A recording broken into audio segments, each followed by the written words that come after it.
Hello बच्चों, कैसे हो आप सभी। स्वागत है आप सभी का आपके अपने यूट्यूब चैनल मैथ्स वाला 3.14 में। बच्चों, आज की इस वीडियो में हम देखने वाले हैं क्लास 7th के मैथ्स का चैप्टर नंबर 4, जिसका नाम है सरल समीकरण। तो इससे पिछले वाले वीडियो में हमने चैप्टर नंबर 3 तक देख लिया। यदि आपने वीडियो नहीं देखा है तो डिस्क्रिप्शन में लिंक दिया गया है, वहाँ से आप वीडियो देख सकते हो, या फिर इसी चैनल पर क्लास 7th मैथ्स के नाम से प्लेलिस्ट बना रखी है, वहाँ पर पूरे वीडियो आपको एक साथ मिल जाएंगे। इसलिए आप प्लेलिस्ट में जाकर भी अपने पूरे वीडियो को देख सकते हो। इसी के साथ यदि आप नए हो तो वीडियो को लाइक और चैनल को सब्सक्राइब कीजिए। साथ ही आने वाले वीडियो के नोटिफिकेशन के लिए आपको बेल आइकन को प्रेस करना है ताकि आपको नोटिफिकेशन मिल सके। तो बिना टाइम वेस्ट के हुए स्टार्ट करते हैं आज के लिए प्रश्नावली 4.1। तो प्रश्नावली 4.1 में सबसे पहला क्वेश्चन है, निम्न सारणी के अंतिम स्तंभ को पूरा कीजिए। मतलब ये जो लास्ट का स्तंभ है, कॉलम है, इसको हमें क्या करना है, पूरा करना है। तो पूरा कैसे करेंगे, यहाँ पर आपके पास कुछ मान दे रखे हैं, उन मानों को इधर इक्वेशन में रखना है, और यदि इक्वेशन में रखने के बाद में इधर वाली वैल्यू आपको मिल जाए तो इसका मतलब है कि वो उसका समीकरण संतुष्ट होता है।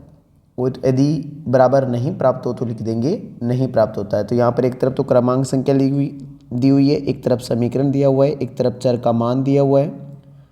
आगे कह रखा है कि बताइए कि समीकरण संतुष्ट होती है या फिर नहीं। तो हमें हाँ या नहीं में उत्तर देना है। तो हम इधर साइड में हल कर लेंगे। सबसे पहला है x + 3 = 0, और x = 3 रखना है। तो हम x + 3 = 0 में x की जगह कितना रखना है, 3 रखना है। तो x की जगह 3 रखेंगे तो 3 + 3 बराबर कितना होता है, 0। बराबर 0 दे रखा है तो 3 और 3 तो होते हैं 6, 6 = 0। तो ये बराबर नहीं होते हैं, बराबर नहीं होते तो लिखेंगे नहीं। क्या लिखेंगे पहले में, नहीं, क्योंकि बराबर में 0 आना चाहिए था, जबकि 0 नहीं आया, यहाँ पर तो 6 आ रहा है। ऐसे ही आगे देखते हैं, यहाँ पर भी देखिए, आगे हल करते हैं। x + 3 0 रख लेते हैं x की जगह अब की बार। तो x + 3 = 0 है, तो x की जगह अब की बार क्या रखना है, 0 रखना है। तो आ जाएगा 0 + 3 = 0, और 0 में 3 जोड़ते हैं तो 3 ही आता है। तो 3 = 0, तो ये बराबर नहीं है, इसका मतलब ये भी इसका हल नहीं है। तो यहाँ पर भी लिख देंगे नहीं। आगे बात करते हैं हम, आगे क्या रखेंगे, x बराबर रखना है अब की बार -3। क्या रखना है, -3। तो -3 रखेंगे तो ये आ गया -3, और प्लस में 3 आ गया, बराबर में 0 दे रखा है। अब एक संख्या प्लस की और एक संख्या माइनस है, तो 3 में से 3 को घटाएंगे तो भी कितना आएगा, 0, और 0 = 0 आ रहा है। इसका मतलब यहाँ से x बराबर कितना प्राप्त हो गया, -3। तो लिखेंगे हाँ, यहाँ पर x का जो -3 है वो उसका हल है, तो सामने लिख देंगे हाँ। आगे समीकरण हमारे पास x - 7 = 1। यहाँ पर आपको x बराबर कितना रखना है, 7 रखना है। तो रखें यहाँ पर 7 - 7 = 1। 7 में से 7 घटाएंगे तो 0 = 1 आएगा। तो ये 0 बराबर नहीं होता है, इसका मतलब यहाँ पर लिखेंगे नहीं। क्या लिखेंगे, नहीं। उसके बाद में x बराबर कितना रखना है, 8 रखना है। तो x बराबर 8 रख लेते हैं। ये x बराबर कितना रख दिया हमने, 8। तो x की जगह 8 रख दिया, तो 8 - 7 बराबर हो जाएगा 1। तो यहाँ पर भी 8 में से 7 घटाने पर भी 1 ही आता है, तो 1 = 1 हो गया। तो ये सही है हमारा। तो यहाँ पर लिखेंगे हाँ। क्या लिखेंगे, हाँ। फिर है 5x / 25, 5x = 25, 5x = 25। तो यहाँ पर हमें x बराबर क्या रखना है, 0 रखना है। तो 5 की जगह 5 आ जाएगा, x की जगह 0 रखना है। तो याद रखना, मान रखो तो कोष्टक में। यदि x के साथ में कोई संख्या है, गुणा में है, तो आपको x का मान हमेशा कोष्टक में लेना है। और बराबर में कितना आ जाएगा, 25। अब 5 को 0 से गुणा करना है, कोष्टक का मतलब होता है गुणा, तो 0 आ जाएगा। इधर बराबर में 25 आ गया, तो ये दोनों बराबर नहीं है। इसका मतलब यहाँ पर लिखेंगे नहीं, ये बराबर नहीं है। उसके बाद में आगे है 5x = 25। 5x = 25, x की वैल्यू निकालने के लिए 25 और बटे में चला जाएगा 5। ये तो हल कर दिया हमने। x बराबर कितना रखना है, 5 रखना है। तो यहाँ 5 रख दिया, 5 x की जगह 5 बराबर में 25 आ रहा है। यहाँ पर भी 5 को 5 से गुणा करेंगे तो कितना आ जाएगा 25, तो 25 बराबर 25 हो जाएगा, तो इसका मतलब ये सही है, तो यहाँ लिख देंगे हाँ। तो फिर x बराबर 5 ये सही है, तो इसका मतलब यहाँ पर -5 वाला क्या हो जाएगा, नहीं। फिर है m/3 बराबर 2 और m की वैल्यू रखनी है -6, तो यहाँ पर -6 रख लेंगे, बटे में 3 आ जाएगा, बराबर में 2 आ जाएगा। 3 का भाग लगाइए 6 में, तो -2 बराबर 2 आएगा, तो ये बराबर नहीं है, एक तरफ प्लस की संख्या एक तरफ माइनस की संख्या है, तो इसका मतलब हो गया यहाँ पर ये सॉल्यूशन इसका नहीं है, तो ये लिख दिया हमने नहीं।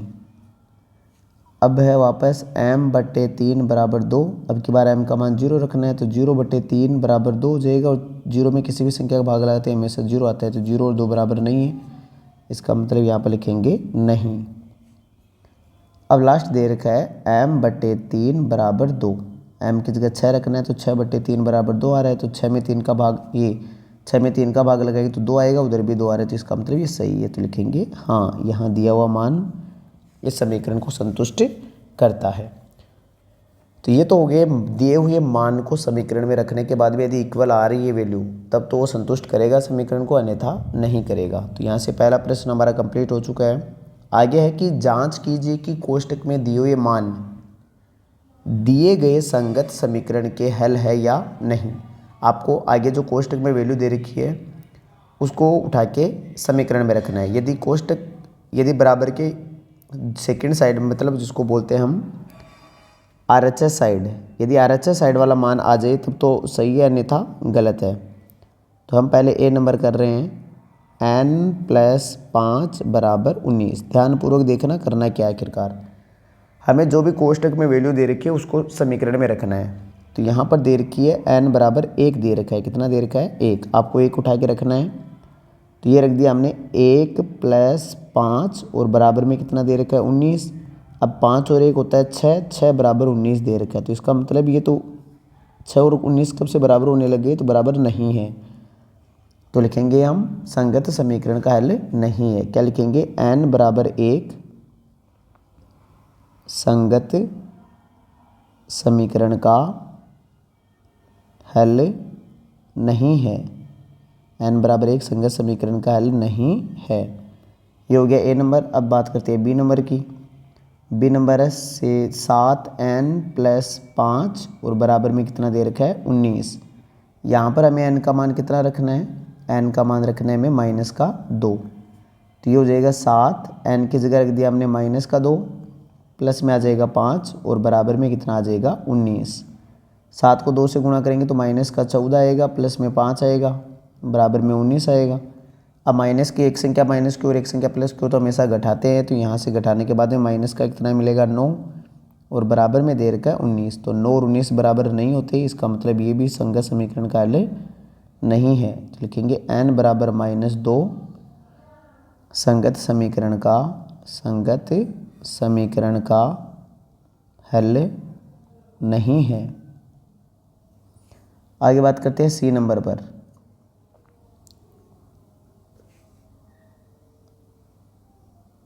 n बराबर 2 रखना है, अब की बार कितना रखना है 2, तो 7n+5 और बराबर में 19 आ रहा है। n की जगह 2 रखना है अब की बार, तो रख लेते हैं 7, n की जगह 2 रख दिया, प्लस में 5 और बराबर में 19 आ गया।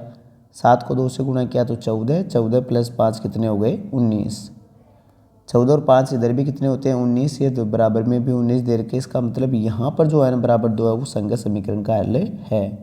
तो जब बराबर के पहली साइड और दूसरी साइड वैल्यू बराबर आ जाए तो इसका मतलब वो संगत समीकरण का हल होता है। तो लिखेंगे n बराबर 2 संगत समीकरण का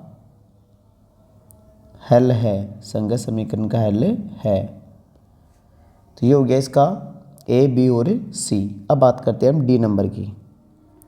D नंबर पर है 4p - 3 = 13, 4p - 3 बराबर 13 और हमें p की जगह कितना रखना है 1 रखना है। तो हल करें, यहाँ से 4p की जगह रख दिया 1 - 3 और बराबर में कितना आ गया 13।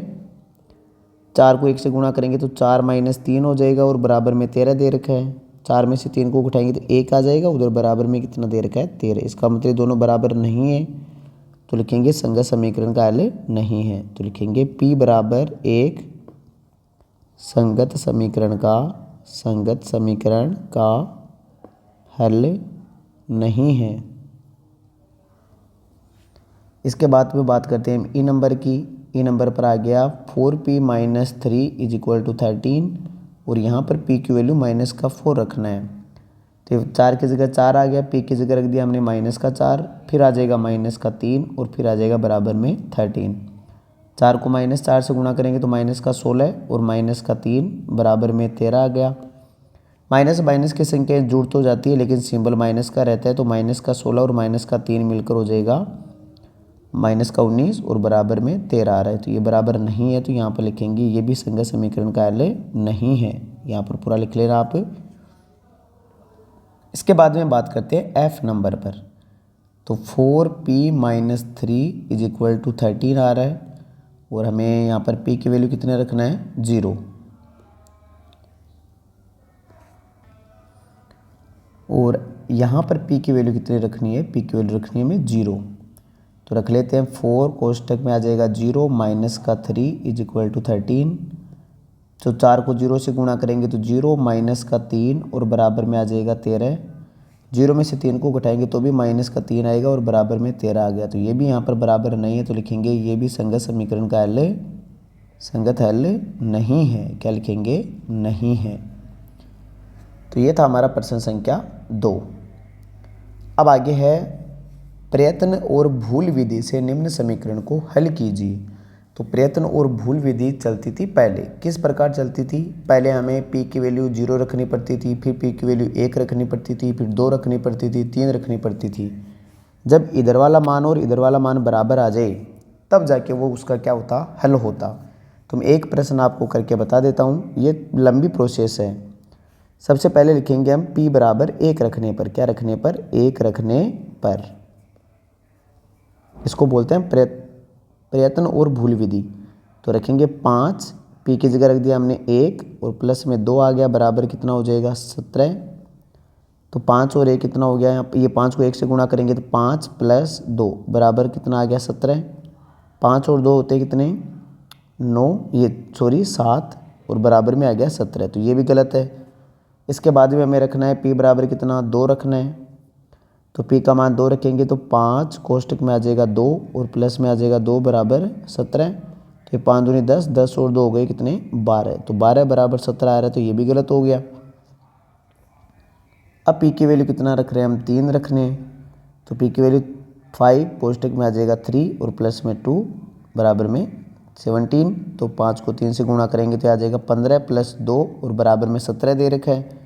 इधर भी हम 5 और 2 को जोड़ेंगे तो भी कितना आएगा, 17। तो यहाँ पर 17 बराबर 17 आ रहा है, इसका मतलब p की वैल्यू कितनी हो जाएगी, 2। तो यहाँ से लिखेंगे अतः p का मान कितना होगा, p का मान 3 होगा। बाकी अब यदि हम हल करना चाहिए तो बिल्कुल सिंपल तरीके से हल कर सकते हैं। जैसे मैं इसको सेकंड वाले को हल कर रहा हूँ, आपको समीकरण इसी प्रकार हल करना है। 3m - 14 बराबर कितना दे रखा है, 4। आपके एक और विधि दे रखी है तुलना विधि, उस तुलना विधि से करता हूँ मैं इसको। आपको यहाँ से इस 3 और 14 मतलब 3 और -14 दोनों को हटाना है यहाँ से। तो पहले हम -14 को किस प्रकार हटा सकते हैं, जब दोनों तरफ +14 कर दे तो इधर 3m - 14 +14 कर देंगे इधर भी, और बराबर के उधर जो 4 है उधर भी प्लस का 14 कर देंगे। यदि यहाँ पर प्लस का 14 पहले से होता तो हम दोनों तरफ माइनस की संख्या को जो लिखते।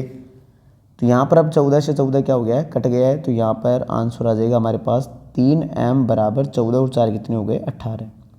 अब हमें इस 3 को हटाना है, तो 3 को हटाने के लिए 3 का भाग देना पड़ेगा दोनों तरफ भाग देंगे तो 3 से 3 कट जाएगा और m का मान हो 16 में 3 का भाग लगाएंगे कितना आ जाएगा, 6।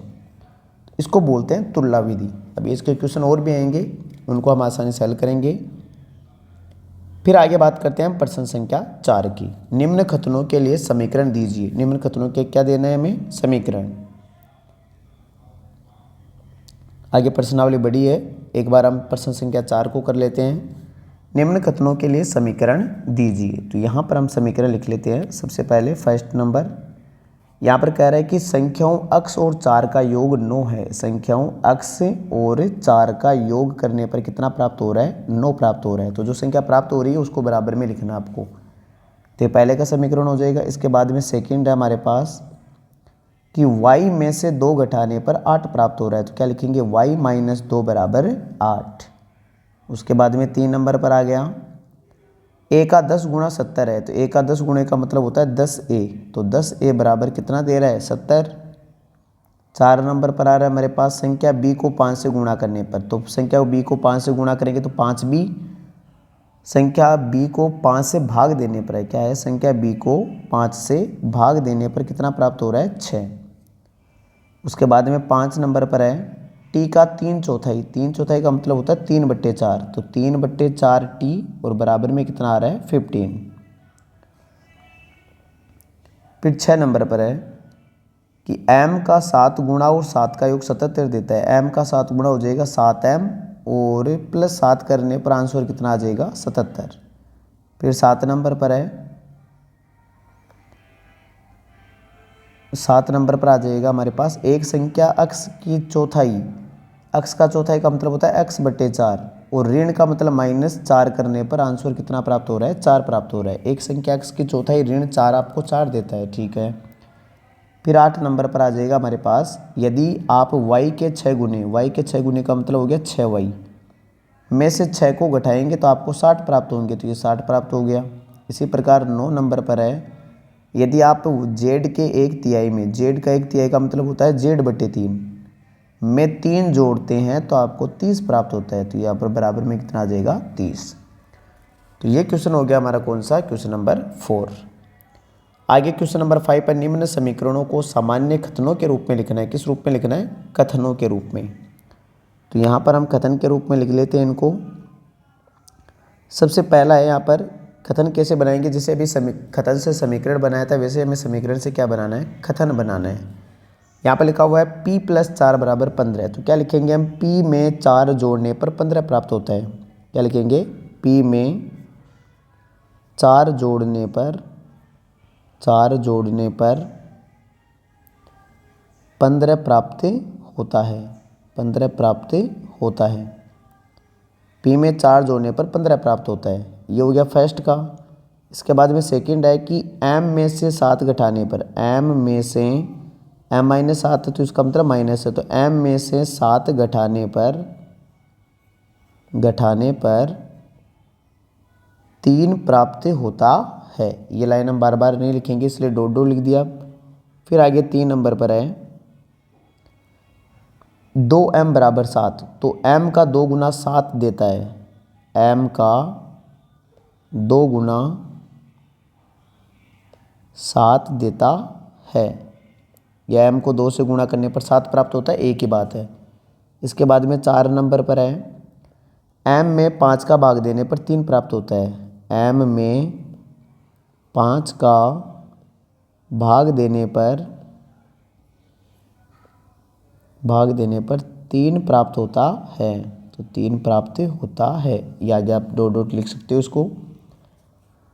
आगे 5 नंबर पर है m को 3 से गुणा करके 5 का भाग देने पर 6 प्राप्त होता है। क्या लिखा हुआ है? m को पहले गुणा का लिखना है। m को 3 से गुणा करके फिर बटे में 5 है, इसका मतलब है करके 5 का भाग देने पर 6 प्राप्त होता है। 6 प्राप्त होता है। फिर आगे 6 नंबर पर है 3p + 4 = 25। तो लिखेंगे p के 3 गुने में 4 जोड़ने पर p के 3 गुना में 4 जोड़ने पर 25 प्राप्त होता है। उसके बाद में 7 नंबर पर आ गया हमारे पास कि p के 4 गुने में से 2 घटाने पर 18 प्राप्त होते हैं। जैसे जैसे आप समीकरण पढ़ रहे हो वैसे वैसे कथन उसका बनाना है हमें। फिर आगे 8 नंबर पर है कि P में 2 का भाग देकर 2 जोड़ने पर 8 प्राप्त होता है। तो ये अब हमारे क्या बन गए, समीकरण से कथन बन गए। इसके बाद में आगे है प्रश्न संख्या 6। तो 6 के बाद में आगे क्या कितना देख लेते हैं। चलो यही है, प्रश्न संख्या 6 लास्ट है, तो इसका हम क्या बना लेते हैं, समीकरण। प्रश्न संख्या 6 कह रहा है कि निम्न स्थितियों में प्रत्येक स्थिति में आपको क्या बनाना है, समीकरण बनाना है। केवल समीकरण बनाना है, तो ठीक है हम समीकरण बना लेंगे बिल्कुल। यहाँ पर पहला क्वेश्चन दे रखा है, इरफान कहता है कि उसके पास परमित के पास जितने कंचे हैं उनके 5 गुने से 7 अधिक है। इरफान के पास 37 कंचे हैं। इरफान के पास कितने कंचे हैं, 37। आगे कह रहा है कि परमित के कंचों को m मानना है। क्या मानना है, परमित के कंचों को m। तो यहाँ से हम फर्स्ट लिखेंगे, सबसे पहले तो लिखेंगे हम माना परमित के पास कंचों की संख्या। माना परमित के पास कंचों की संख्या। माना परमित के पास कंचों की संख्या, और परमित के पास कंचों की संख्या को क्वेश्चन ने क्या मान रखा है, m। तो हम m मान लेते हैं। इसके बाद में कह रहा है कि इरफान के पास जितने कंचे हैं, इरफान कहता है कि उसके पास परमित के पास जितने कंचे हैं उससे 5 गुने से 7 अधिक है। तो 5 अक्स के, या फिर यहाँ पर m मान रखा है, तो m के 5 गुने में 4 जोड़ने पर कितना प्राप्त होता है। तो यहाँ से लिखेंगे हम, यहाँ पर लिख लेते हैं, प्रश्न के अनुसार लिखेंगे कि m के 5 गुने में 7 जोड़ने पर, क्योंकि 5 गुने से 7 अधिक है, अधिक का मतलब होता है जोड़ और कम का मतलब होता है बाकी। तो m के 5 गुने में 7 जोड़ने पर, तो 7 जोड़ेंगे तो क्या हो जाएगा, 5m प्लस 7। अब प्रश्नानुसार आपको लिखना है, प्रश्नानुसार ये जो 5m प्लस 7 है वो किसके कंचे आए हैं, इरफान के। किसके कंचे आए हैं, इरफान के। जबकि क्वेश्चन में इरफान के कंचे कितने दे रखे हैं, 37। तो यहाँ पर 5m प्लस 7 ये भी इरफान के कंचे हैं, और बराबर में 37 भी किसके कंचे हैं, इरफान के। तो आपके पास समीकरण क्या बन के आ जाएगा, 5m प्लस 7 बराबर 37। सेम ऐसा ही प्रश्न आगे है, लक्ष्मी के पिता की आयु 49 वर्ष है। इसका मतलब बराबर में 49 रखना है। लड़की की आयु, उनकी आयु लड़की की आयु के तिगुने से 4 वर्ष अधिक है। तिगुना का मतलब 3 अक्स, यहाँ पर y लेना है, तो समीकरण सीधा बन जाएगा 3y प्लस 4, और बराबर में कितना आ जाएगा, 49। लेकिन हम पूरा लिख लेते हैं, माना लक्ष्मी की आयु, माना लक्ष्मी की आयु बराबर क्या मान लेते हैं, y मान लेते हैं। y वर्ष मान लिया हमने, प्रश्न ने कहा है कि आपको क्या मानना है, y मानना है। अब लिखेंगे पिता की आयु, किसकी आयु, पिता की आयु। तो यहाँ पर पिता की आयु दे रखी है, लक्ष्मी की आयु के 3 गुने से 4 अधिक, 3 गुने से 4 अधिक। तो यहाँ पर लक्ष्मी की आयु y का 3 गुना हो जाएगा 3y प्लस 4, और इधर पिता की आयु बराबर में यहाँ पर लिख देते हैं कितना, पिता की दे रखी है 49। तो यहाँ पर पिता की आयु के लिए लिख देते हैं 49। तो यहाँ पर क्या हो जाएगा, 3y प्लस 4 बराबर 49। या तो ऐसे लिख दो, या फिर आप इसको उल्टा करके भी लिख सकते हो, 3y प्लस 4 बराबर में 49। पूरे के पूरे जब मान को बराबर के इधर से उधर लेकर जाया जाता है तो उसके मान में कोई परिवर्तन नहीं होता है।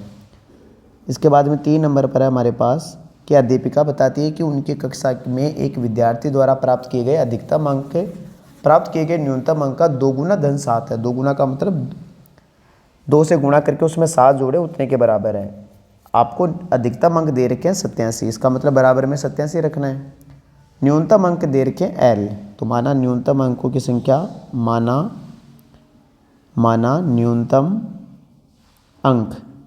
न्यूनतम अंक कितने मान लेते हैं, न्यूनतम अंकों हमने मान लिया L। फिर लिख देंगे अधिकतम अंक। तो अधिकतम अंकों के लिए कथन कहा गया है कि न्यूनतम अंकों का दोगुना, न्यूनतम अंक का दोगुना धन 7। तो यहाँ पर न्यूनतम अंक हो गए दोगुना 2l + 7 हो जाएगा, और वैसे अधिकतम अंक कितने दे रखे हैं 87। तो यहाँ से उल्टा करेंगे तो हो जाएगा 2l + 7 बराबर हो जाएगा 87। ये हमारे पास क्या बन गया समीकरण। अभी तो यहाँ पर समीकरण ही बनाना है, यदि इसको हल करना होता तो यहाँ पर l का मान ज्ञात कर लेते हैं हम। आगे 4 नंबर पर है एक समद्विबाहु त्रिभुज। एक समद्विबाहु त्रिभुज में शीर्ष कोण प्रत्येक आधार कोण का दुगुना है। जैसे त्रिभुज है, ये कौन सा त्रिभुज मान लेते हैं एक बार, इसकी 2 भुजाएं बराबर है, ये 2 भुजाएं बराबर है तो यहाँ पर कोण भी बराबर होंगे। इसका बेस कोण दे रखा है b, और कह रहे हैं कि इसका शीर्ष कोण है वो इससे दुगुना है, तो इसको 2 भी मानना पड़ेगा। तो सबसे पहले तो क्या लिखेंगे, माना आधार कोण, माना आधार कोण। आधार कोण प्रश्न ने कहा है कि आपको क्या मानना है b। तो जो शीर्ष कोण है वो इससे दुगुना है, शीर्ष कोण क्या है इससे दोगुना, तो लिखेंगे शीर्ष कोण बराबर हो जाएगा 2b।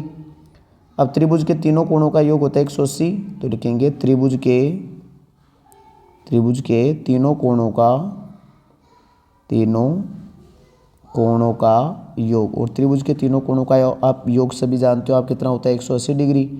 त्रिभुज के 3 कोण 1 2 3 तीनों हो गए, तो क्या लिखेंगे b + 2b बराबर में आ जाएगा 180। b और 2b मिलके हो जाएगी कितने भी 4b बराबर कितना आ जाएगा 180। हमें यहाँ पर b की वैल्यू नहीं निकालनी है, समीकरण ही हल करना है। तो यहाँ पर हमारे पास समीकरण आ जाएगा 4b बराबर 180। तो ये थी हमारी प्रश्नावली 4.1, बड़ी इजी प्रश्नावली है। आई होप आपको समझ में आया होगा। वीडियो अच्छा लगा तो वीडियो को लाइक और चैनल को सब्सक्राइब कीजिए। साथ ही वीडियो को लास्ट तक देखने के लिए धन्यवाद।